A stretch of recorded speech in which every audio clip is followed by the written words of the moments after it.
চালচলনে হিন্দু তুমি, বেশভূষাতে খ্রিস্টান, মুসলমান এই, যারে দেখে ইয়াহুদ করে লজ্জা জ্ঞান। তুমি নাকি মুসলমান? কাপড় চোপড় দেখলে মনে হয় তুমি তো খ্রিস্টান, জামা কাপড় তোমার অবস্থা দেখলে মনে হয় তুমি খ্রিস্টান, তোমার ওঠা বসা বিয়ে শাদী সংস্কৃতি দেখলে মনে হয় তুমি হিন্দু, আর তোমার লেনদেন দেখলে ইহুদিরা পর্যন্ত তোমাকে ঘৃণা করে।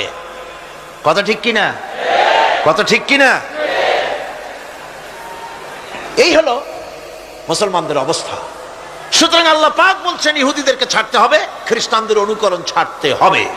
ইহুদি খ্রিস্টান সকলের অনুকরণ ছেড়ে দিয়ে নিয়ামত প্রাপ্ত ওই 4 শ্রেণীর লোকের অনুসরণ করতে হবে, তাহলেই খাঁটি মুসলমান হওয়া যাবে। কোন আলহামদুলিল্লাহ।